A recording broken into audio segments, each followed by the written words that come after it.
Everyone. ಇವತ್ತಿನ ದಿವಸ ನಾವು ಒಂದು the human eye and colourful word SSLC chapter ಬಗ್ಗೆ ನಾವು ಇವತ್ತು ನೋಡೋಣ. And we already discussed about the many 4 chapters in previous classes. And first one in this will have given the human eye. ಮಾನವನ ಕಣ್ಣು ಅಂತ ನಾವು ಕರಿತೀವಿ. ಎಲ್ಲರಿಗೂ ಗೊತ್ತಿದೆ ಆ ಒಂದು human eye it is a very sensitive organ. ಒಂದು ಮನುಷ್ಯನ ಜ್ಞಾನೇಂದ್ರಿಯಗಳಲ್ಲಿ ಕೂಡ ಇದು ಒಂದು ಆ ಒಂದು ಹ್ಯೂಮನ್ ಐ ನಾವು ಯಾವುದಕ್ಕೆ ನಾವು ಯೂಸ್ ಮಾಡ್ತೀವಪ್ಪ ಅಂದ್ರೆ ನೋಡ್ಲಿಕ್ಕೆ ನಾವು ಯೂಸ್ ಮಾಡ್ತೀವಿ. The human eye is useful for the visibling any objects. For example, ನಿಮಗೆ ಫಸ್ಟ್ ಒಂದು ಹೆಡ್ಡಿಂಗ್ ಕೊಟ್ಟಿದ್ದಾರೆ ದ ಹ್ಯೂಮನ್ ಐ ಅಂತ ಹೇಳಿ. ಇದರಲ್ಲಿ ನಿಮಗೆ ಯಾವ್ದಾದ್ರು ಕ್ವಶನ್ ಅವ್ರು ಕೇಳಬಹುದು. ಆ ಒಂದು ಹ್ಯೂಮನ್ ಐ ಡಯಾಗ್ರಾಮ್ ಆದ್ರೂ ನಿಮ್ಗೆ ಕೇಳಬಹುದು, ಅಥವಾ ಹ್ಯೂಮನ್ ಐ ಇರ್ತಕ್ಕಂತಹ ಒಂದು ಪಾರ್ಟ್ಸ್ ಗಳ ಬಗ್ಗೆ ಆದ್ರೂ ನೀವು ಕೇಳಬಹುದು. ಹ್ಯೂಮನ್ ಐ ಡಯಾಗ್ರಾಮ್ ಯಾವ ರೀತಿ ನಾವು ಹಾಕ್ತೀವಿ ಅಂತ ವೆರಿ ಈಸಿ ಮೆಥಡ್ ಅಲ್ಲಿ ನಾವು ಈಗ ನಾನು ನಿಮಗೆ ತೋರಿಸ್ತಾ ಇದ್ದೀನಿ. So this is the structure of the human eye what you are seeing this. So ಈ ರೀತಿ ನಾವು ದಿಸ್ ಇಸ್ ಕಾಲ್ಡ್ ಆಸ್, ನಾವು ಏನಂತ ಕರಿತೀವಿ ಅದಕ್ಕೆ ರೆಟಿನಾ ಅಂತ ಕರಿತೀವಿ. ಏನ್ ಒಳಗಡೆ ಒಂದು ಲೇಯರ್ ಇರ್ತದೆ ಇಲ್ಲಿ. So this layer is called as retina, and another layer, so this outside layer coming this, so this is called as cornea, and another inside layer that is called as iris. ಇದಕ್ಕೆ ನಾವು iris ಅಂತ ಕರೀತೇವೆ. And this is vitreous humor, this is called as vitreous humor, and this is crystalline lens, and this is pupil, ನಾವು ಕನ್ನಡದಲ್ಲಿ ನಿಮಗೆ ಹೇಳಬೇಕಂದ್ರೆ ರೆಟಿನಾಗೆ retina ಅಂತಾನೆ ನಾವು ಕರಿತೀವಿ. ಆಮೇಲೆ ಇಲ್ಲಿ ಇನ್ನೊಂದು ಬರುತ್ತೆ. So this is optic nerve. ಕಾರ್ನಿಯಾಗೆ ಕಾರ್ನಿಯಾ ಅಂತಾನೆ ನಾವು ಕರಿತೀವಿ. ಅಂಡ್ ಇರಿಸ್ಗೆ ವರ್ಣಪಟಲ ಅಂತ ಕರಿತೀವಿ. ಪ್ಯೂಪಿಲ್ ಕಣ್ಣು, ಪಾಪೆ, and retina. So like this we are seeing many parts in this eye. ನಾವು ಹ್ಯೂಮನ್ ಐ ಡಯಾಗ್ರಾಮ್ ಅಲ್ಲಿ ನೀವು ಕೇವಲ ಒಂದು 2 ರಿಂದ 3 ಪಾರ್ಟ್ಸ್ ಅನ್ನು ಕೇಳ್ತಾರೆ 4 ಮಾರ್ಕ್ಸ್ ಕ್ವಶನ್. ಆಮೇಲೆ ನಿಮಗೆ ಬುಕ್ ಅಲ್ಲಿ ಕೊಟ್ಟಿದ್ದಾರೆ, ಆ ಬುಕ್ ಅಲ್ಲಿ ನೋಡಿದ್ರೆ ನಿಮಗೆ ಅರ್ಥ ಆಗಿಲ್ಲ. Different parts they are explain. And the first one, ನಮ್ಗೆ ಯಾವ ರೀತಿ ಈಗ ಒಂದು ಯಾವ್ದಾದ್ರು ಇಮೇಜ್ ಕಣ್ಣಿಗೆ ಬಿದ್ದ ತಕ್ಷಣ ಅದು ನಮ್ಮ ಕಣ್ಣಿಗೆ ಕಾಣೋದಿಲ್ಲ, ಯಾವ ರೀತಿ ಕಾಣ್ತೈತಪ್ಪ ಅಂದ್ರೆ let us we discuss about the first part of the human eye, and that is cornea. Cornea ಅಂದ್ರೆ ನಾವು ಏನ್ ಹೇಳ್ತೀವಪ್ಪ ಅಂದ್ರೆ light enters into the eye through the very thin membrane, that is called as cornea. ಆ ಬೆಳಕು ಯಾವ ರೀತಿ ನಮಗೆ ಕಣ್ಣಿಗೆ ಬೀಳ್ತಪ್ಪ ಅಂದ್ರೆ ಪ್ರಥಮವಾಗಿ ಆ ಒಂದು ಕಾರ್ನಿಯಾ ಮುಖಾಂತರ ನಮಗೆ ಆ ಒಂದು ಬೆಳಕು ನಮಗೆ ಆ ಒಂದು ಸಣ್ಣ ತೆಳುವಾದಂತಹ ಪೊರೆ ಇರ್ತೈತಿ, ಪದರ ಇರ್ತೈತಿ. ಆ ಪದರ ನಾವು ಕಾರ್ನಿಯಾ ಅಂತ ಕರಿತೀವಿ. ಆ ಲೈಟ್ ಎಂಟರ್ ಆಗೋದಕ್ಕೆ ನಾವು ಏನಂತ ಕರಿತೀವಿ, ಕಾರ್ನಿಯಾ ಅಂತ ಹೇಳಿ ನಾವು ಕರಿತೀವಿ. The first part is cornea. This means the light enters into the eye. ನೋಡ್ರಿ, ಇದ್ರ ಮೂಲಕ ಆ ಒಂದು ಲೈಟ್, ಸೂರ್ಯನ ಬೆಳಕೆ ಆಗ್ಲಿ ಅಥವಾ ಲೈಟಿನ ಬೆಳಕೆ ಆಗ್ಲಿ, ಯಾವುದೇ ಒಂದು ಬೆಳಕಾಗ್ಲಿ, ಆ ಬೆಳಕು ಯಾವ್ದ್ರ ಮುಖಾಂತರ ನಮಗೆ ಬರ್ತೈತಪ್ಪ ಅಂದ್ರೆ ಕಾರ್ನಿಯಾ ಮುಖಾಂತರ ಬರ್ತೈತಿ. And this cornea forms a transparent blood bulge in front of the eye, in front of the eyeball.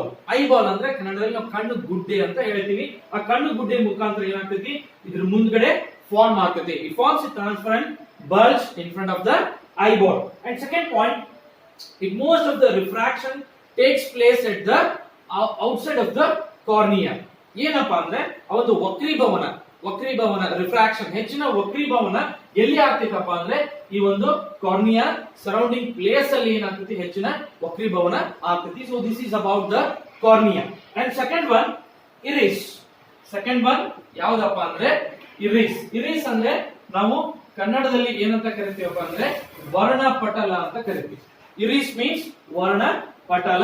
So iris just behind the cornea. Iris ಎಲ್ಲಿದೆಯಪ್ಪ ಅಂದ್ರೆ ಬಿಹೈಂಡ್ ದ ಕಾರ್ನಿಯಾ ಹಿಂದ್ಗಡೆ ಇರ್ತಕ್ಕಂತಹ ಒಂದು ಪಾರ್ಟಿಗೆ ನಾವು ಏನಂತ ಕರಿತೀವಿ, ಇರಿಸ್ ಅಂತ ಕರಿತೀವಿ. Dear student, please don't confuse. So iris ಅಂದ್ರೆ ಇದು ಹಿಂದ್ಗಡೆ ಇರ್ತಕ್ಕಂತ ಪಾರ್ಟ್. ಹಾಗಾದ್ರೆ ಇರಿಸ್ ಯಾವುದಕ್ಕೆ ಹೆಲ್ಪ್ ಆಗ್ತದೆ ಅಂದ್ರೆ ಏನು? It's a muscular diaphragm. Iris is a muscular diaphragm. ನಾವು ಕನ್ನಡದಲ್ಲಿ ಏನಾಗ್ತದೆ, ಕಡು ಒಂದು ಕಪ್ಪಾದ ಸ್ನಾಯುಗಳಿಂದ ಹೊಂದಿರತಕ್ಕಂತಹ ಒಂದು ಪಾರ್ಟ್ ಅಂತ ಹೇಳಿ ನಾವು ಅದಕ್ಕೆ ಹೇಳ್ತೀವಿ. ಇದು ಕೆಲಸ ಏನಪ್ಪಾ ಅಂದ್ರೆ it controls the size of the pupil. It controls the size of the pupil. Pupil ಅಂದ್ರೆ ನಾವು ಕಣ್ಣಿನ ಪಾಪೆ ಅಂತ ಕರಿತೀವಿ. ಕಣ್ಣಿನ ಪಾಪೆ ಸೈಜ್ ಅನ್ನ ಕಂಟ್ರೋಲ್ ಮಾಡ್ತಕ್ಕಂತ ಕೆಲಸ ಯಾವ್ದು ಮಾಡ್ತೈತಪ್ಪ ಅಂದ್ರೆ ಈ ಇರಿಸ್ ಮಾಡ್ತೈತಿ. So this is the second part of the human eye. And the third one pupil. Pupil ನೀವು ಈಗಾಗಲೇ ನೋಡ್ತಿದ್ರಿ. ಕನ್ನಡದಲ್ಲಿ ಅದಕ್ಕೆ ನಾವೇನಂತ ಕರಿತೀವಪ್ಪ ಅಂದ್ರೆ ಪ್ಯೂಪಿಲ್ ಅಂದ್ರೆ ಕಣ್ಣಿನ ಪಾಪೆ ಅಂತ ನಾವು ಕರಿತೀವಿ. ಕಣ್ಣಿನ ಪಾಪೆ ಏನ್ ಕೆಲಸ ಮಾಡ್ತೈತಿ? It regulates the control of the light whatever comes from the outside source. ಈಗ ಸೂರ್ಯನ ಬೆಳಕು ನಮಗೆ ಜಾಸ್ತಿ ಬರ್ತೈತಿ. So many temperature of the sun and also light ಇದು ಜಾಸ್ತಿ ಇರ್ತೈತಿ. ನಮ್ಗೆ ಜಾಸ್ತಿ ತಗೊಳಲ್ಲ. ಎಷ್ಟು ಲೈಟ್ ನಮ್ ಕಣ್ಣಿಗೆ ಬೇಕು ಅದನ್ನ ಕಂಟ್ರೋಲ್ ಮಾಡ್ತಕ್ಕಂತಹ ಕೆಲಸ ಯಾವ್ದು ಮಾಡ್ತದಪ್ಪ ಅಂದ್ರೆ ಕಣ್ಣಿನ ಪಾರ್ಟ್ ಅಲ್ಲಿ ಪ್ಯೂಪಿಲ್ ಮಾಡ್ತೈತಿ. It controls and regulates the or controls the light whatever coming the many sources. ಹೌದಾ, ಹೊರಗಡೆ ಬರ್ತಕ್ಕಂತ ಲೈಟ್ ಅನ್ನ, ಬೆಳಕಿನ ನಿಯಂತ್ರಣ ಕೆಲಸವನ್ನ ಯಾವ್ದು ಮಾಡ್ತೈತಪ್ಪ ಅಂದ್ರೆ ಪ್ಯೂಪಿಲ್ ಮಾಡ್ತೈತಿ. So this is the third part of the human eye. And the next one eye lens. Next one eye lens. Eye lens ಅಂದ್ರೆ ಕಣ್ಣಿನ ಮಸೂರ. Eye lens means it is a ಕಣ್ಣಿನ ಮಸೂರ. ಕಣ್ಣು ಪೀಪಲ್ ಮುಂದ್ಗಡೆ ಏನಿರ್ತೈತಲ್ಲ ನಮ್ಗೆ ಕಣ್ಣಿನ ಮಸೂರ. It forms a inverted image on the retina. ಆ ಒಂದು ಮಿಥ್ಯ ಪ್ರತಿಬಿಂಬವನ್ನ ರೆಟಿನಾ ಮೇಲೆ ಬೀಳ್ತಕ್ಕಂತ ಕೆಲಸವನ್ನ ಯಾವ್ದು ಮಾಡ್ತೈತಪ್ಪ ಅಂದ್ರೆ ಅದು I lens. This is the fourth part. And next one is retina. Main important part of the human I is retina. ಆ ರೆಟಿನಾ ಏನ್ ಮಾಡ್ತೈತಪ್ಪ ಅಂದ್ರೆ it is A delicate component and it has light sensitive cells. ಒಂದು light sensitive ಬೆಳಕಿನ ಸೂಕ್ಷ್ಮ ತರಂಗಗಳನ್ನ ಇದು ಹೊಂದಿರುತ್ತೆ. And also it converts the electrical signals. ಬೆಳಕಿನ ಸೂಕ್ಷ್ಮ ತರಂಗಗಳನ್ನ ವಿದ್ಯುತ್ ಕಾಂತೀಯ ತರಂಗಗಳನ್ನಾಗಿ ಕನ್ವರ್ಟ್ ಮಾಡ್ತಕ್ಕಂತ ಕೆಲಸವನ್ನ ಯಾವ್ದು ಮಾಡ್ತೈತಪ್ಪ ಅಂದ್ರೆ ಈ ರೆಟಿನಾ ಮಾಡ್ತೈತೆ. ಸರ್ ಹಾಗಾದ್ರೆ ಬೆಳಕಿನ ತರಂಗಗಳನ್ನ ಕನ್ವರ್ಟ್ ಮಾಡಿ ಮುಂದೆ ಹೆಂಗೆ ಕಾಣಿಸುತ್ತೆ ನಮ್ಗೆ object. And also it is a retina is very it having a system it form an image and it has a some light sensitive cells called as retina. ಇಲ್ಲಿ ನೋಡ್ರಿ retina ಕಣ್ಣಿನ ಈ ಭಾಗದಲ್ಲಿ, ಇಲ್ಲಿ ಹೊರಗಡೆ ಬಿಟ್ಟು ಒಳಗಡೆ ಭಾಗದಲ್ಲಿ ಏನಂತ ನಾವು ಇದೆಯಲ್ಲ ಇದಕ್ಕೆ ರೆಟಿನಾ ಅಂತ ಕರಿತೀವಿ. ನಿಮ್ 4 ಮಾರ್ಕ್ಸ್ ಅಲ್ಲಿ ನಿಮ್ಗೆ ಇದೆ ಮೇನ್ ಇಂಪಾರ್ಟೆಂಟ್ ಪಾರ್ಟ್ ಕೇಳ್ತೇವೆ ರೆಟಿನಾ ಮತ್ತೆ cornea. Don't confuse the retina and cornea. ಆಮೇಲೆ ರೆಟಿನಾ ನಿಮ್ಗೆ ನಾ ಏನ್ ಹೇಳಿದೆ ಲೈಟ್ ಸೆನ್ಸಿಟಿವ್ ಸೆಲ್ಸ್ ಇದ್ದಿದ್ದನ್ನ ಎಲೆಕ್ಟ್ರಿಕಲ್ ಸಿಗ್ನಲ್ಸ್ ಆಗಿ ಕನ್ವರ್ಟ್ ಮಾಡ್ತೈತಿ. ನಮ್ಗೆ ಯಾವ್ದಾದ್ರು ಒಂದು ಆಬ್ಜೆಕ್ಟ್ ಏನಾದ್ರೂ ಬಿದ್ರೆ ಫಸ್ಟ್ ಅದು ಬೆಳಕಿನ ಮುಖಾಂತರ ಬಿದ್ರೆ ಅದು ಲೈಟ್ ಸೆನ್ಸಿಟಿವ್ ಸೆಲ್ಸ್ ಇರ್ತೈತಿ. ಆಮೇಲೆ ಅದು ಎಲೆಕ್ಟ್ರಿಕಲ್ ಸಿಗ್ನಲ್ಸ್ ಆಗಿ ಕನ್ವರ್ಟ್ ಆಗ್ತೈತಿ. And last one what ever here sixth part is optic nerve. ಈಗೇನ ಆಪ್ಟಿಕ್ ನರ್ವ್ ಇದೆ ಅಲ್ಲ, ಈ ಆಪ್ಟಿಕ್ ನರ್ವ್ ಅಲ್ಲಿ ಚಾಕ್ಷುಕ ನರ ಅಂತ ಹೇಳಿ ನಾವು ಕರಿತೀವಿ. ಕನ್ನಡದಲ್ಲಿ ಏನಂತ ಕರಿತೀವಿ ಇದಕ್ಕೆ? ಚಾಕ್ಷುಕ ನರ. ಈ ಚಾಕ್ಷುಕ ನರ ಏನ್ ಕೆಲಸ ಮಾಡ್ತೈತಿ? Whatever coming the electrical signals that converts into an image and that sends the information to the brain. That brain interprets the image. ಆ ಒಂದು ಮಿದುಳು ಆ ಒಂದು ವಿದ್ಯುತ್ ತರಂಗಗಳಾಗಿದ್ದು ಬೆಳಕಿನ ತರಂಗ ವಿದ್ಯುತ್ ತರಂಗಗಳಾಗಿ ಆ ವಿದ್ಯುತ್ ತರಂಗಗಳನ್ನ ಬ್ರೈನ್ ಇಂಟರ್ಪ್ರೆಟ್ ಮಾಡಿ ಆಮೇಲೆ ಅದು ಇನ್ಫಾರ್ಮೇಶನ್ ಎಲ್ಲಿ ಕಳಿಸುತ್ತೆ? ಮೆದುಳಿಗೆ ಕಳಿಸುತ್ತೆ. ಆಪ್ಟಿಕ್ ನರ್ವ್ ಮುಖಾಂತರ ನಮಗೆ ಮೆದುಳಿಗೆ ಹೋಗ್ತೈತಿ. ಓ ಇದೇ ಇಮೇಜು ನಮಗೆ ಬಿದ್ದಿರ್ತಕ್ಕಂಥದ್ದು ಅವಾಗ image. So these are all process will be happens. After that we will get A image on the I. ನಮ್ಗೆ ಬೆಳಕು ಬಿದ್ದಾಗ ಒಂದು ಇಮೇಜ್ ಮುಖಾಂತರ ಯಾವ ರೀತಿ ಕಾಣುತ್ತೆ ಅಂತ ಹೇಳಲಿಕ್ಕೆ ಒಂದು ಈ ರೀತಿ ಎಲ್ಲಾ ಪ್ರೊಸೆಸ್ ಕೂಡ ಮನುಷ್ಯನ ಕಣ್ಣಿನಲ್ಲಿ ಆಗ್ತೈತಿ. ನಾವು ಪ್ರಿವಿಯಸ್ ಕ್ಲಾಸಸ್ ಅಲ್ಲಿ ನೋಡಿದ್ವಿ ಆ ಒಂದು ಮಾನವನ ಕಣ್ಣಿನ ಬಗ್ಗೆ ವಿಧಗಳನ್ನ, ಮಾನವನ ಕಣ್ಣಿನ ಪಾರ್ಟ್ಗಳನ್ನ ನೋಡಿದ್ವಿ. So let us discuss about the power of accommodation. Means ಕಣ್ಣಿನ ಹೊಂದಾಣಿಕೆಯ ಸಾಮರ್ಥ್ಯ. ನಮ್ಗೆ ಯಾವ ರೀತಿ ಹೊಂದಾಣಿಕೆ ಆಗ್ಬೋದು? ಈಗ ಫಾರ್ ಎಕ್ಸಾಂಪಲ್ ವಿದ್ಯಾರ್ಥಿಗಳೇ, ನಿಮ್ ಮುಂದೆ ನಾವು ಒಂದು ಬುಕ್ ಅನ್ನ ತಂದು ಇಟ್ಬಿಡ್ತೀವಿ, ಫುಲ್ ಹತ್ರ ಇಡ್ತೀವಿ, ಕಣ್ಣಿಗೆ ಫುಲ್ ಬುಕ್ ಓದಕ್ಕೆ ಆಗತ್ತೆ ನಿಮ್ಗೆ? No, it's not possible. ಮತ್ತೆ ಯಾವ ರೀತಿ ನೀವು ಅದನ್ನ ಓದ್ತೀರಾ ಅಂದ್ರೆ So minimum it should be have the 25 centimeter distance.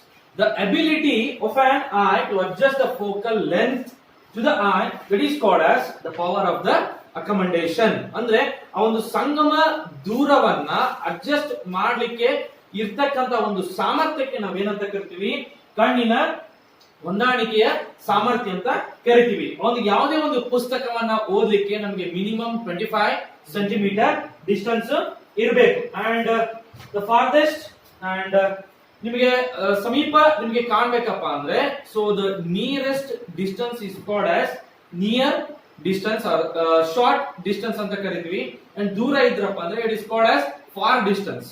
ಹೌದಾ, ಸಮೀಪ ದೃಷ್ಟಿ ಅಥವಾ ದೂರ ದೃಷ್ಟಿ ಅಂತ ನಾವು ಕರಿತೀವಿ. And defects of the vision and their corrections. Next ನಿಮಗೆ ಹೆಡ್ಡಿಂಗ್ ಅಲ್ಲಿ ಏನ್ ಕೊಟ್ಟಿದ್ದಾರೆ, defects of vision, defects of vision and their accommodation. ಅಂದ್ರೆ ನಿಮಗೆ ದೃಷ್ಟಿ ದೋಷ ಮತ್ತು ಅವುಗಳ ಪರಿಹಾರ. ದೃಷ್ಟಿ ದೋಷ ಮತ್ತು ಅವುಗಳ ಪರಿಹಾರ. ಯಾವ ರೀತಿ ನಮಗೆ ದೃಷ್ಟಿ ದೋಷಗಳು ಇರ್ತವೆ ಮತ್ತೆ ಅವನು ಯಾವ ರೀತಿ ನಾವು ಪರಿಹಾರ ಮಾಡಬೇಕನ್ನೋದು ಇವತ್ತಿನ ಕ್ಲಾಸ್ ಅಲ್ಲಿ ನಾವು ಕಲಿಯೋಣ.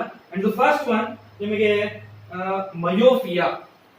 Myopia and this is called as ಸಮೀಪ ದೃಷ್ಟಿ ದೋಷ ಅಂತ ಹೇಳಿ ನಾವು ಕರಿತೀವಿ. ಮಯೋಫಿಯಾ ಇಸ್ ಕಾಲ್ಡ್ ಆಸ್ ಸಮೀಪ ದೃಷ್ಟಿ ದೋಷ. ಸಮೀಪ ದೃಷ್ಟಿ ದೋಷ ಅಂದ್ರಪ್ಪ ಅಂದ್ರೆ we can't see the distant objects. ದೂರದಲ್ಲಿ ಇರ್ತಕ್ಕಂತಹ ವಸ್ತುಗಳು ನಮ್ಮ ಕಣ್ಣಿಗೆ ಕಾಣುವುದಿಲ್ಲ. ಫಾರ್ ಎಕ್ಸಾಂಪಲ್ ಏನಪ್ಪಾ ಅಂದ್ರೆ can't see distant objects. Can't see distant objects, but we can possible to see the nearest objects. ಸಮೀಪದಲ್ಲಿ ಇರ್ತಕ್ಕಂತಹ ವಸ್ತುಗಳು ನಮಗೆ ಕಣ್ಣಿಗೆ ಕಾಣ್ತವೆ, ದೂರದಲ್ಲಿ ಇರ್ತಕ್ಕಂತಹ ವಸ್ತುಗಳು ನಮ್ಮ ಕಣ್ಣಿಗೆ ಕಾಣುವುದಿಲ್ಲ. ಅಂತಹ ಒಂದು ಸಿಚುವೇಶನ್ ಗೆ ನಾವು ಏನಂತ ಕರಿತೀವಿ, ಮಯೋಫಿಯಾ ಅಂತ ಕರಿತೀವಿ ಅಥವಾ ಸಮೀಪ ದೃಷ್ಟಿ ದೋಷ ಅಂತ ಹೇಳಿ ನಾವು ಕರಿತೀವಿ. And this excessive curvature of the I lens. Reasons for this, ಯಾಕೆ ಹಿಂಗಾಗಿರ್ತದಪ್ಪ ಅಂದ್ರೆ excessive curvature of the lens. And second point is elongation of the eyeball. Elongation of the eyeball. Elongation of the eyeball ಅಂದ್ರೆ ಕಣ್ಣು ಗುಡ್ಡೆ ಸರಿಯಾಗಿ correct ಆಗಿ ಇರಂಗಿಲ್ಲ, ಆ ಒಂದು ಕಣ್ಣು ಗುಡ್ಡೆ ಉದ್ದವಾಗಿರ್ತೈತಿ. ಮತ್ತೆ excessive curvature of the I lens, ಆ ಒಂದು ಮಸೂರ ಏನಾಗಿರ್ತೈತಿ, ವಕ್ರತೆಯಿಂದ ಕೂಡಿರ್ತೈತಿ. ಕಣ್ಣಿನ ಮಸೂರ ಏನಾಗಿರ್ತೈತಿ, ವಕ್ರತೆಯಿಂದ ಕೂಡಿರ್ತೈತಿ. ಆ ದೃಷ್ಟಿ ದೋಷವನ್ನ ನಾವ್ ಏನಂತ ಕರಿತೀವಿ, ಮೊದಲನೇದಾಗಿ ಮಯೋಫಿಯಾ ಅಂತ ನಾವು ಕರಿತೀವಿ. ಅದನ್ನ ಯಾವ್ದ್ರ ಮುಖಾಂತರ ನಾವು ಕರೆಕ್ಷನ್ ಮಾಡಬಹುದಪ್ಪ ಅಂದ್ರೆ we have using the concave lens. ಆ ಒಂದು ಕಾನ್ಕೇವ್ ಲೆನ್ಸ್ ಅನ್ನ ನಾವು ಯೂಸ್ ಮಾಡಿದ್ರೆ ಆ ಒಂದು ಸಮೀಪ ದೃಷ್ಟಿ ದೋಷವನ್ನ ಸರಿಯಾಗಿ ಪರಿಹಾರ ಮಾಡಬಹುದು. So this is the I and we kept the concave lens here. Concave lens ಇರ್ತಕ್ಕಂತ ಒಂದು ಗ್ಲಾಸ್ ಅನ್ನ ಆ ಮನುಷ್ಯನಿಗೆ ಕೊಟ್ರಪ್ಪ ಅಂದ್ರೆ ನಾವು ಸಮೀಪ ದೃಷ್ಟಿ ದೋಷವನ್ನ ಹೋಗಲಾಡಿಸಬಹುದು. ಎಕ್ಸಾಮ್ ಪಾಯಿಂಟ್ ಗೆ ನಿಮಗೆ ಇದು very important. And second one hypermetropia. ಎರಡನೇದು ಯಾವ್ದಪ್ಪ ಅಂದ್ರೆ ಹೈಪರ್ ಮೆಟ್ರೋಪಿಯಾ ಅಂದ್ರೆ ದೂರ ದೃಷ್ಟಿ ದೋಷ. ದೂರ ದೃಷ್ಟಿ ದೋಷ ಇದರ ಅಪೋಸಿಟ್ ಇರುತ್ತೆ. ಇದರಲ್ಲಿ ಮಯೋಪಿಯಾದಲ್ಲಿ we can't see distant object, but here hypermetropia we can't see nearest objects. ಹೌದಾ, ಸಮೀಪದಲ್ಲಿ ಇರ್ತಕ್ಕಂಥ ವಸ್ತುಗಳನ್ನು ನಮಗೆ ನೋಡ್ಲಿಕ್ಕೆ ಆಗುವುದಿಲ್ಲ. And we can see distant object, ನಾವು ದೂರದಲ್ಲಿ ಇರ್ತಕ್ಕಂಥ ವಸ್ತುಗಳನ್ನು ನಾವು ನೋಡಬಹುದು. ಹೌದಾ, ನಾವು ಇಂಥ ಸಿಚುವೇಶನ್ ಗೆ ನಾವೇನಂತ ಕರಿತೀವಿ, ಹೈಪರ್ ಮೆಟ್ರೋಪಿಯಾ ಅಂದ್ರೆ ದೂರ ದೃಷ್ಟಿ ದೋಷ. ಯಾಕೆ ನಾವು ಹಂಗಾಗಿರ್ತಪ್ಪ ಅಂದ್ರೆ, so it's focal length is too high. First point, focal length ಸಂಗಮ ದೂರದ ಜಾಸ್ತಿ ಇರ್ತೈತಿ. And second one, the eyeball become too small. Eyeball become too small. Eyeball ಇಲ್ಲಿ ಸ್ಮಾಲ್ ಇರುತ್ತೆ, ಕಣ್ಣಿನ ಗುಡ್ಡೆ ಕಡಿಮೆ ಇರ್ತೈತಿ. This is opposite. ಮಯೋಪಿಯಾದಲ್ಲಿ ಐಬಾಲ್ ಎಲಾಂಗೇಷನ್ ಇರುತ್ತೆ, ದೊಡ್ಡದಿರುತ್ತೆ. ಹೈಪರ್ ಮೆಟ್ರೋಫಿಯಾದಲ್ಲಿ ಐಬಾಲ್ ಏನಿರುತ್ತೆ, ಇಲ್ಲಿ ಸ್ಮಾಲ್ ಇರುತ್ತೆ. ಹಾಗಾದ್ರೆ ಇದನ್ನ ನಾವು ಹೋಗ್ಲಾಡಿಸಬೇಕಂದ್ರೆ so have to reduce the hypermetropia defecting we correct the defection of the hypermetropia will use here in myopia we use concave lens, but ಅದರಲ್ಲಿ ಕಾನ್ವೆಕ್ಸ್ ಲೆನ್ಸ್ ಅನ್ನ ನಾವು ಯೂಸ್ ಮಾಡಿದ್ರೆ ಈ ಡಿಫೆಕ್ಷನ್ ಅನ್ನ ನಾವು ಕಡಿಮೆ ಮಾಡಬಹುದು. So we will cure this diseases. So here concave lens we have used in front of the eye, then the image will be formed correctly. So this is the second one, hypermetropia. ಒಂದನೇದು ಯಾವುದು ನೀವು ಕಲ್ತ್ರಿ, myopia. ಎರಡನೇದು ಯಾವುದು, hypermetropia. And the third one, presbyopia. presbyopia. presbyopia ದಲ್ಲಿ we cannot see nearest objects. We cannot see nearest objects. ಸಮೀಪದಲ್ಲಿ ಇರತಕ್ಕಂತ ವಸ್ತುಗಳು ನಮಗೆ ಕಣ್ಣಿಗೆ ಕಾಣುವುದಿಲ್ಲ. ಅದೇ ರೀತಿ ದೂರದಲ್ಲಿ ಇರತಕ್ಕಂತ ವಸ್ತುಗಳು ಕೂಡ ನಾವು ಕಾಣುವುದಿಲ್ಲ. ಸಮೀಪ ಇರತಕ್ಕಂತ ವಸ್ತುಗಳು ದೂರ ರೀತಿಯಲ್ಲಿ ನಮಗೆ ಕಾಣ್ತವೆ. So that condition is called as ಪ್ರೆಸ್ಬಯೋಪಿಯಾ.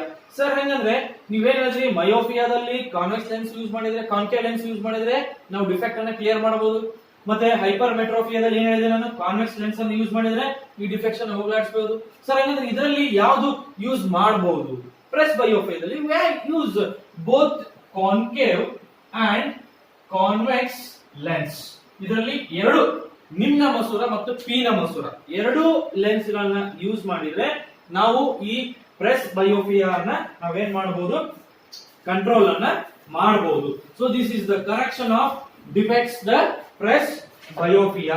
And next one we dispersion of the white light by a glass prism. ನಿಮಗೆ ನೆಕ್ಸ್ಟ್ ಒಂದು ಹೆಡಿಂಗ್ ಏನ್ ಕೊಟ್ಟಿದ್ದಾರೆ, ಗ್ಲಾಸ್ ಪ್ರಿಸಮ್ ಬಗ್ಗೆ ಕೊಟ್ಟಿದ್ದಾರೆ. ಅಂದ್ರೆ ಗಾಜಿನ ಪಟ್ಟಕ ಅಂತ ನಾವು ಹೇಳ್ತೀವಿ. ಗಾಜಿನ ಪಟ್ಟಕದ ಮೂಲಕ ಬೆಳಕಿನ ವಕ್ರೀಭವನ, ವರ್ಣ ವಿಭಜನೆ, ಆ ವರ್ಣ ವಿಭಜನೆ ಯಾವ ರೀತಿ ಆಗ್ತೈತಿ. So this is the glass prism. ನಿಮಗೆ ಇದು ಒಂದು ಗ್ಲಾಸ್ ಪ್ರಿಸಮ್ ಅಂತ ತಿಳ್ಕೊರಿ. ಇದು ವೈಟ್ ಲೈಟ್ ಸೂರ್ಯನಿಂದ ಆಗಿರ್ಬೋದು, ಯಾವ್ದಿಂದ ಆಗ್ಬೋದು, ವೈಟ್ ಲೈಟ್ ಬರ್ತೈತಿ. So after refraction of the light, so that will be forms 7 colours, that is called as VIBGYOR. ಇದಕ್ಕೆ ನಾವೇನ್ ಕರಿತೀವಿ, ವಿಬ್ Joy, violet, indigo, blue and orange, yellow and red, and last one is red, and the first one is violet. Red is the least and violet is a first, and this forms a spectrum. This forms a spectrum. ನಾವು ಇದಕ್ಕೆ ಏನಂತ ಕರಿತೀವಿ, ಬೆಳಕಿನ ವರ್ಣ ವಿಭಜನೆ ಅಂತ ನಾವು ಕರಿತೀವಿ. So this is called as spectrum of the light, and this forms the 7 colors. Newton ಒಂದು ಏನ್ ಮಾಡಿದ, ಒಂದು ಪ್ರಯೋಗವನ್ನ ಮಾಡಿದ. ಏನ್ ಮಾಡಿದಪ್ಪ ಅಂದ್ರೆ ಆ ಒಂದು ಬೆಳಕಿನ ಪಟ್ಟಕವನ್ನ ಮೊದಲನೇದಾಗಿ so has passes the some white light and then it converts into the 7 colors. Again it forms it transfers white light. ಇನ್ನೊಂದು ತ್ರಿಭುಜವನ್ನ ಅಥವಾ ಇನ್ನೊಂದು ಪಟ್ಟಕವನ್ನ ಅವನು ಉಲ್ಟಾ ಇಟ್ಟ, ತಲೆ ಕೆಳಗಾಗಿಟ್ಟ. ಒಂದ್ಸಲಿ ಈಗಾಗಲೇ ಒಂದೇ ಗ್ಲಾಸ್ ಅಲ್ಲಿ ಅವನು ವೈಟ್ ಲೈಟ್ ಇದ್ದಿದ್ದನ್ನ 7 ಕಲರ್ಸ್ ಆಗಿ ಕನ್ವರ್ಟ್ ಆಯ್ತು. Again that 7 colors and white light converts another prism, ಇನ್ನೊಂದು ಪಟ್ಟಕದ ಮೂಲಕ ಅವನು ಹಾಯಿಸಿದ. But he get white light.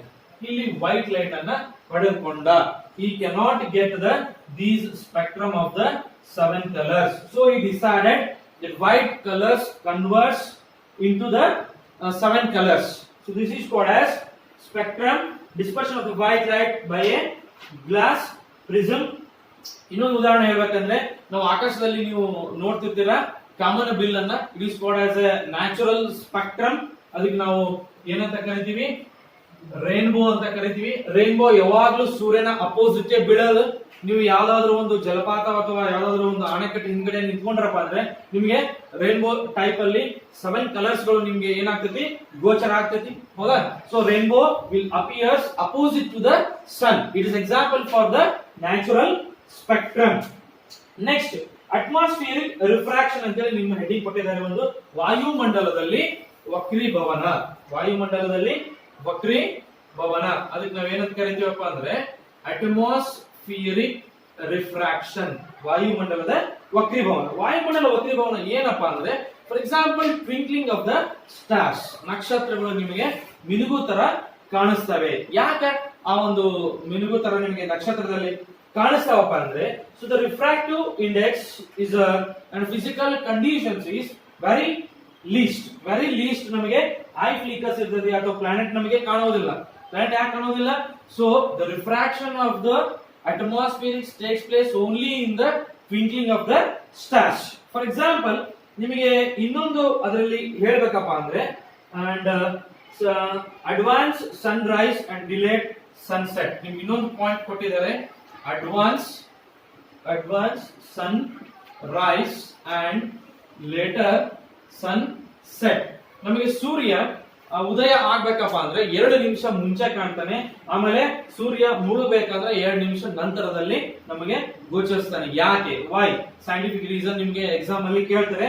ಯಾಕಪ್ಪ ಅಂದ್ರೆ, so this is the sun and this is the observer and this is the horizon, ದಿಗಂತ ದೂರ. ನಾವು ಇದಕ್ಕೆ ಏನಂತ ಕರಿತೀವಪ್ಪ ಅಂದ್ರೆ ದಿಗಂತ ದೂರ. So this is called as apparent position of the sun. Apparent position of the sun ಅಂದ್ರೆ ತೋರಿಕೆಯ ಸ್ಥಾನ. ನಿಮ್ ಬುಕ್ಕದಲ್ಲಿ ಕೊಟ್ಟಿದ್ದಾರೆ, ಈ ಡಯಾಗ್ರಾಮ್ ಅನ್ನ ನೋಡಬಹುದು. ಆ ಒಂದು ಏನ್ ನಮಗೆ ಹಾರಿಜಾಂಟಲ್ ವ್ಯೂ ಅಲ್ಲಿ ದಿಗಂತ ಸ್ಥಾನದಲ್ಲಿ ನಮಗೆ ಸೂರ್ಯ ಕಾಣ್ತಾನೆ. This is the main reason why sunrise will appears 2 minutes before and sunset will appears after 2 minutes, and this is very important. Another next point is scattering of the light, ಅಂದ್ರೆ ಬೆಳಕಿನ ಚದುರುವಿಕೆ. ನಿಮಗೆ important ಇದು ಕೂಡ. Scattering of the light ಅಂದ್ರೆ ಬೆಳಕಿನ ಚದುರುವಿಕೆ.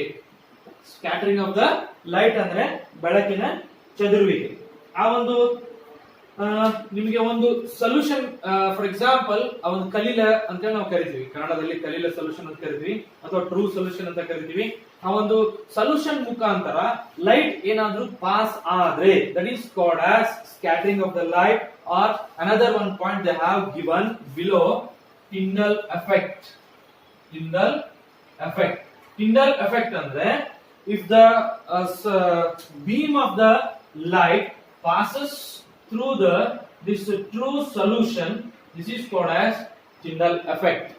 So the beam of the light passes through the true solution is called as Tyndall effect. Now the colloidal particles ಮೂಲಕ ನಾವೇನಾದ್ರೂ ಆ ಒಂದು ಸ್ಕ್ಯಾಟರಿಂಗ್ ಆಫ್ ದ ಲೈಟ್ ಹೋದ್ರೆ ನಾವೇನು ಕರಿತೀವಿ, ಅದಕ್ಕೆ Tyndall effect ಅಂತ ನಾವು ಕರಿತೀವಿ. And next one, why is the color of the clear sky blue? ಆ ಒಂದು ಆಕಾಶ ಯಾಕೆ ಬ್ಲೂ ಇದೆ ಅಂತ ನಿಮಗೆ ನೆಕ್ಸ್ಟ್ ಪಾಯಿಂಟ್ ಅಲ್ಲಿ ಕೊಟ್ಟಿದ್ದಾರೆ. ಯಾಕೆ ನಮ್ಗೆ ಆಕಾಶ ಬ್ಲೂ ಇದೆ? ನಮಗೆ ಯಾಕೆ ಕೆಂಪು ಕಾಣುವುದಿತ್ತಲ್ಲ ಆಕಾಶ? ಕೆಂಪು ಕಾಣಲ್ಲ, ನಮ್ಗೆ ಯಾವ್ದು ಕಾಣುತ್ತೆ? ಸ್ಕೈ ಬ್ಲೂ ಕಾಣುತ್ತೆ. ಯಾಕೆ? ಬಟ್ ಇದರಲ್ಲಿ ವೈಟ್ ಲೈಟ್ ಏನ್ ಟ್ರಾನ್ಸ್ಫರ್ ಮಾಡ್ತೈತೆ ನಮಗೆ? ಒಂದು ವಿಬ್ಜಾರ್ ಕಲರ್ ನ ಟ್ರಾನ್ಸ್ಫರ್ ಮಾಡ್ತೈತಿ. This is different. ನಮ್ಗೆ ಆಕಾಶನೇ ಯಾಕೆ ಆದ್ರೆ 12 o'clock ನೋಡಿದ್ರೆ ನಿಮ್ಗೆ ವೈಟ್ ಕಲರ್ ಕಾಣ್ತೈತಿ ಆ ಒಂದು ಸೂರ್ಯ. ಬಟ್ ಕೆಲವೊಂದು ಟೈಮ್ ಅಲ್ಲಿ ನಿಮಗೆ ಆ ಒಂದು ಮೋಡಗಳ ಟೈಮ್ ಅಲ್ಲಿ ಕತ್ತಲು ಕಾಣ್ತೈತಿ, ಹೌದಾ? ಅದನ್ನ ಬಿಟ್ಟು ಉಳ್ಕಿದ ಟೈಮ್ ಎಲ್ಲ ನಿಮ್ಗೆ ಆಕಾಶ ಹೆಂಗ್ ಕಾಣ್ತೈತಿ? ಬ್ಲೂ ಕಾಣ್ತೈತಿ. ಯಾಕೆ ಕಾಣ್ತೈತಪ್ಪ ಅಂದ್ರೆ, so red light is 1.8 times the highest frequency of the highest wavelength rather than the blue color or blue end. Blue ಎಂಡಿನ ಕಲರ್ ಗಿಂತ 1.8 ರಷ್ಟು ಹೈಯೆಸ್ಟ್ ವೇವ್ಲೆಂತ್ ಅನ್ನ ಆ ಒಂದು ತರಂಗಾಂತರವನ್ನ ರೆಡ್ ಕಲರ್ ಹೊಂದಿದೆ. ಬೆಳಕಿನ ಚದುರುವಿಕೆ ತರಂಗಾಂತರ ಏನಿರ್ತೈತಿ ರೆಡ್ ಕಲರ್ ಜಾಸ್ತಿ ಇರ್ತೈತಿ. ಬ್ಲೂ ಕಲರ್ ಏನಿರ್ತೈತಿ ಬ್ಲೂ ಎಂಡ್ ಅಲ್ಲಿ ಕಡಿಮೆ ಇರ್ತೈತಿ. Shortest wavelength of the blue colour ಆದ ಕಾರಣ ನಮಗೆ ಆಕಾಶ ಎಲ್ಲ ಏನ್ ಕಾಣ್ತೈತಿ? ಬ್ಲೂ ಕಾಣ್ತೈತಿ. Please write the answer for the 1 marks or 2 marks. Why? ನಮಗೆ ಶುಭ್ರವಾದ ಆಕಾಶ ಯಾಕೆ ನೀಲಿ ಕಾಣಿಸ್ತೈತಿ? Why is the colour of the clear sky is blue. So this is the exact answer and to the point. Next one, color of the sun, sunrise and the sunset. ಒಂದು sunset ಮತ್ತೆ Sunrise time ಅಲ್ಲಿ ಬೆಳಕು ಯಾವಾಗಲೂ ನಮಗೆ ಕೆಂಪಾಗಿ ಯಾಕೆ ಕಾಣ್ತೈತಿ? Red colour ಕಾಣ್ತೈತಿ. ನಿಮ್ಗೆ book ಅಲ್ಲಿ ಕೊಟ್ಟಿದ್ದಾರೆ ಒಂದು ಸನ್ nearly overhead and less blue scattered away, sun appears reddish, sun near horizon and observer. ನಾವು ಇಲ್ಲಿ ಅಬ್ಸರ್ವರ್ ಅಂದ್ರೆ ನಾವು ಇಲ್ಲಿ ನಿಂತು ನೋಡಿದಾಗ ಸನ್ ನಮಗೆ ಮೇಲ್ಗಡೆ 12 ಗಂಟೆ ಅವಾಗಲೇ ಹೇಳಿದೆ ವೈಟ್ ಕಾಣಿಸ್ತೈತಿ. ಆಮೇಲೆ ಇಲ್ಲಿ ಲೆಸ್ ಬ್ಲೂ ಕಲರ್ ಸ್ಕ್ಯಾಟರ್ ಆಗ್ತೈತಿ. ಇಲ್ಲಿ ನಮಗೆ ಶಾರ್ಟರ್ ವೇವ್ ಲೆಂತ್ ಇತ್ತು ಬ್ಲೂ ಕಲರ್, ಹಿಂಗಾಗಿ ರೆಡ್ ಜಾಸ್ತಿ ಇತ್ತು ಬ್ಲೂ ಎಂಡ್ ಅಲ್ಲಿ, ಅದಕ್ಕಾಗಿ ನಮಗೆ ಆಕಾಶ ನಮ್ಗೆ ಏನ್ ಕಾಣಿಸ್ತೈತಿ blue ಕಾಣಿಸ್ತೈತಿ.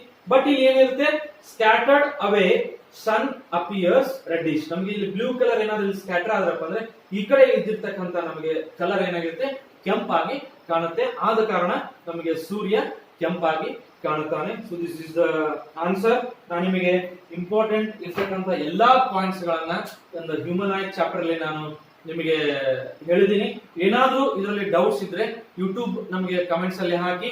Mahesh Patel YouTube channel ಅಂತ ಇದೆ, ದಯವಿಟ್ಟು ಅದನ್ನ ಸಬ್ಸ್ಕ್ರೈಬ್ ಮಾಡ್ಕೊಳ್ಳಿ. ಇನ್ನು ಹಲವಾರು ವಿಡಿಯೋಗಳನ್ನ ನಾನು ನಿಮಗೆ ನೆಕ್ಸ್ಟ್ ಕ್ಲಾಸ್ ಅಲ್ಲಿ ನಾನು ಹೇಳ್ತೀನಿ. ಸುಮಾರು ಈಗ 5 ರಿಂದ 6 ಚಾಪ್ಟರ್ ಗಳನ್ನ ನಾನು SSLC ಹೇಳಿದ್ದೇನೆ. ಜೂನ್ 25ಕ್ಕೆ ನಿಮ್ಮ ಎಕ್ಸಾಮ್ ಇದೆ. ದಯವಿಟ್ಟು ಇದರಲ್ಲಿ ಏನಾದರೂ ಕಾನ್ಸೆಪ್ಟ್ ಗಳು ತಿಳಿದೇ ಇದ್ದಲ್ಲಿ ಅಥವಾ ಯಾವ್ದಾದ್ರು ಕನ್ಫ್ಯೂಸ್ ಇದ್ದಲ್ಲಿ please put the comment in our YouTube channel. ಅದಕ್ಕೆ ನಾನು ನಿಮಗೆ ತದನಂತರದಲ್ಲಿ ಅಲ್ಲೇ ನಾನು ನಿಮಗೆ ಆನ್ಸರ್ ಅನ್ನು ನಾನು ಮಾಡ್ತೇನೆ. ಎಲ್ರಿಗೂ ಧನ್ಯವಾದ. Thank you for watching this human eye, ಮಾನವನ